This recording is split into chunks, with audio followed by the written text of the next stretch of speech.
नमस्कार, स्वाभिमानी न्यूज चॅनलच्या बातमीपत्रात आपले स्वागत। सुरुवातीला जाणून घेऊया आजच्या ठळक घडामोडी। स्वप्नील कुसाळे यांनी ऑलिम्पिक स्पर्धेत कांस्य पदक पटकावल्याने धुळ्यात शिवसेनेने केला जल्लोष साजरा। भाजपाच्या अनुराग ठाकूर यांच्या फोटो पोस्टरला काँग्रेसने मारले धुळ्यात जोडे। प्रभाग क्रमांक 13 येथील काँक्रीट रस्ता व गटार करणे कामाचा आमदारांच्या हस्ते करण्यात आला। आज शुभारंभ। सामाजिक वनीकरण विभागातील अधिकारी गजानन सानप यांचा झाला धुळ्यात सेवापूर्तीचा कार्यक्रम।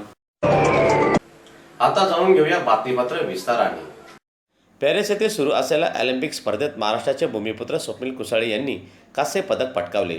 दरम्यान जवळपास 72 वर्षांनी कुस्तीपटू काशाबा जाधव यांच्यानंतर महाराष्ट्राला आज हा आनंदाचा दिवस पाहायला मिळालेला असून या ऐतिहासिक क्षणाचा विजय उत्सव शिवसेना जिल्हा प्रमुख सतीश तात्या माले यांच्या मार्गदर्शनाखाली धुळ्यात शिवसेना पदाधिकाऱ्यांनी व सहकाऱ्यांनी जल्लोष साजरा केला। यावेळी शिवसेना धुळे महानगर विधानसभा समन्वयक माजी नगरसेवक राजू चौधरी, पंकज चौधरी, वसीम बारी, आशिष चौधरी, केतन जाधव, राकेश नगराळे, हमीद मंसुरी, ऋषी साळवे, पवन जाधव, प्रसाद महाले, सचिन महाले यांच्यासह शिवसैनिक मोठ्या संख्येने आजच्या या जल्लोषात सहभागी झाले होते। काशाबा जाधव यांना महाराष्ट्रातल्या पहिले खेळाडू ठरले होते की त्यांना ऑलिम्पिकमध्ये कुस्ती या क्रीडा प्रकारामध्ये पदक प्राप्त झालेलं होतं। पण आज 2024 साली तब्बल 72 वर्षाच्या कालखंडानंतर महाराष्ट्रातील कोल्हापूर जिल्ह्याचे भूमिपुत्र स्वप्नीलजी कुसाळे यांना नेमबाजी प्रकारामध्ये कांस्य पदक त्या ठिकाणी प्राप्त झालेलं आहे। म्हणून आज धुळे जिल्हा शिवसेनेचे जिल्हा प्रमुख आदरणीय सतीश तात्या माले यांच्या मार्गदर्शनाखाली तमाम धुळे जिल्हा शिवसेनेच्या वतीने व शिवसैनिकांच्या वतीने या ठिकाणी महाराष्ट्राला पॅरिस ऑलिम्पिक स्पर्धेमध्ये कांस्य पदक प्राप्त झाल्याबद्दल आनंदोत्सव या ठिकाणी साजरा केला जात आहे। प्रत्येक महाराष्ट्रातील नागरिक आज आनंदी आहे। प्रत्येक महाराष्ट्रातील नागरिकांच्या चेहऱ्यावरती आज हसू आहे, कारण तब्बल 74 वर्षानंतर महाराष्ट्र राज्याला ऑलिम्पिक मध्ये पदक प्राप्त झालेला आहे।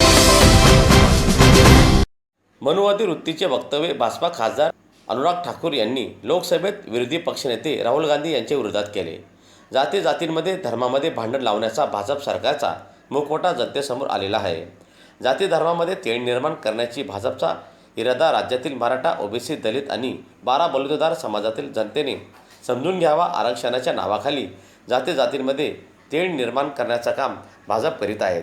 जाती धर्मामध्ये वाद निर्माण केल्याशिवाय भाजपचे पोटच भरत नाही। मात्र भाजपचा इरादा हेतू जनतेला समजलेला आहे, त्यामुळे जनता त्यांना जागा दाखवल्याशिवाय राहणार नाही असा इशारा काँग्रेसचे नेते युवराजाबा करणकड यांनी दिलेला असून लोकसभेतील विरोधी पक्षनेते खासदार राहुल गांधी यांना जात विचारणाऱ्या मनुवादी विचारसरणीच्या भाजपच्या खासदार अनुराग ठाकूर यांच्या विरोधात धुळ्यात आज काँग्रेसच्या पदाधिकाऱ्यांनी त्यांच्या फोटो पोस्टरला जोडे मारत आंदोलन केले। दरम्यान आजच्या या आंदोलनात काँग्रेसचे पदाधिकारीसह कार्यकर्ते मोठ्या संख्येने सहभागी झाले होते। भाजपचा खासदार अनुराग ठाकूर यांनी संसदमध्ये जे मनुवादी वृत्तीचं वक्तव्य खासदार राहुलजी गांधी विरोधी पक्ष नेते यांच्या विरुद्ध केलं, याचाच अर्थ असा होतो महाराष्ट्राच्या जनतेने हे समजून घेतलं पाहिजे की जेणेकरून मराठा, ओबीसी, दलित धर्मामध्ये जातीमध्ये या भानगडी लावणाऱ्या ह्या बीजेपी सरकारचा खोटा मुखोटा देशासमोर आज आलेला आहे। आपण महाराष्ट्रामध्ये बघतोय की जातीमध्ये धर्मामध्ये कसं तेढ निर्माण केलं जातं आहे। हे आपल्या ओबीसी बांधव आणि मराठा बांधव, दलित बांधव असतील किंवा 12 बलुतेदार जो समाज आहे, हे सर्व छोट्या जाती यांनी समजून घेतलं पाहिजे की आरक्षणावर जे आपलं आज भांडण लावण्यात आलेलं आहे जातीमध्ये धर्मामध्ये, हे खरा त्यांचा खोटा चेहरा भाजपचा लोकांसमोर आलेला आहे।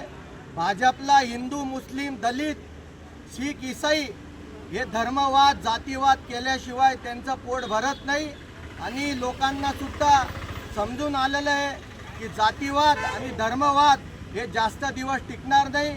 लोकांनी वेळेवर त्यांची जागा लोक दाखवतील, जनता दाखवेल आणि आम्ही आज धुळे जिल्हा काँग्रेस कमिटीच्या वतीने आमदार कुणाल बाबा पाटील यांच्या नेतृत्वाखाली महाराष्ट्र प्रदेश काँग्रेसचे अध्यक्ष नाना पटोले, बाळासाहेब थोरात आणि सर्व जिल्ह्यातील सर्व काँग्रेसचे पदाधिकारी यांच्या उपस्थितीमध्ये आज हे आंदोलन घेण्यात आलेलं आहे.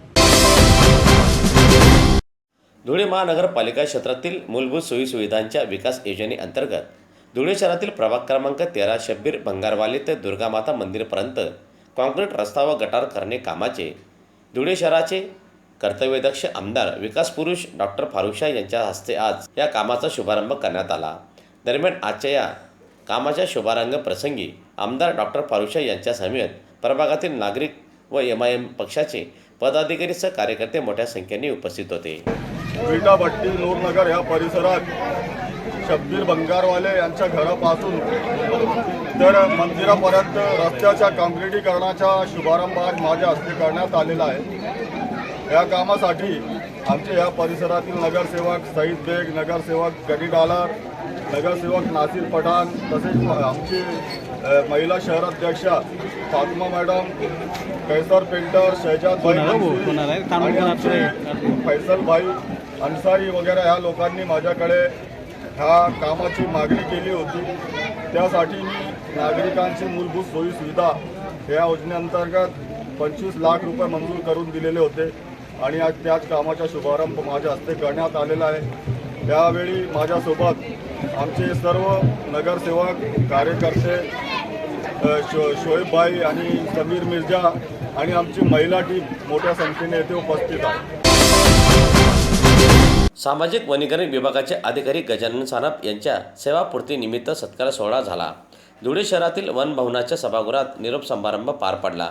या कार्यक्रमाप्रसंगी नाशिक विभागाचे वन रक्षक गजेंद्र हिरे कार्यक्रमाचे अध्यक्ष होते.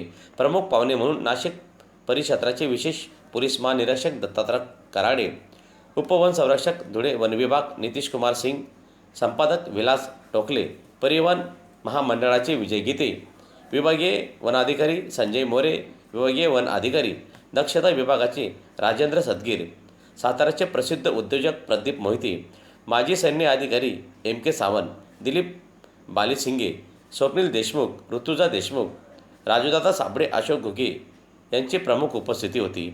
दरम्यान 31 ऑगस्ट जागतिक वनक्षेत्र अधिकारी म्हणून हा दिवस सर्वत्र साजरा करण्यात येतो. या दिवशी अधिकारी सानप यांचा सेवापूर्तीचा कार्यक्रम संपन्न झाला. दरम्यान या कार्यक्रमासाठी वन विभागाचे अधिकारी कर्मचारी मोठ्या संख्येने उपस्थित होते. दरम्यान अनेक अधिकाऱ्यांनी सेवापूर्ती कार्यक्रमानिमित्ताने सानप यांचा पुष्पफूल देऊन सत्कार केला व पुढील वाटचालीस त्यांना हार्दिक शुभेच्छा दिल्या. प्रदीप मोहिते, आपले प्रिन्सिपल सर, कर्नल सावंत 1977 पासून सोबत आहोत. म्हणजे माझ्या घरातलं जर काम होतं जेव्हा रुद्राणी ताईचं लग्न होतं तर सिद्धांतराव साहेब समोर बसलेले आहेत जवाई आमचे. त्यांना प्रश्न पडला होता की रुद्राणीची खरी काकू कोणची आणि खरा काका कोणचा. 4-5 वेळा हे काका येतात, ते काका येतात.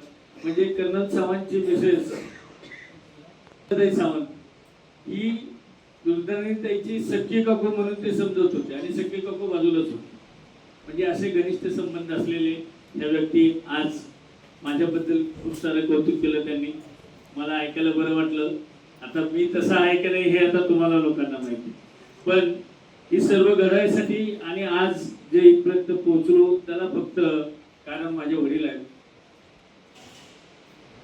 वयाच्या 11 वर्षापासून सैनिक स्कूलमध्ये शिकून आज निवृत्त होत आहे. त्यांच्या देखरेखीखाली आम्ही मोठे झालेलो. याचबरोबर स्वाभिमानी न्यूज चॅनलचे बातमीपत्र संपले. पुन्हा भेटूया पुढील प्रसारणात. तोपर्यंत नमस्कार.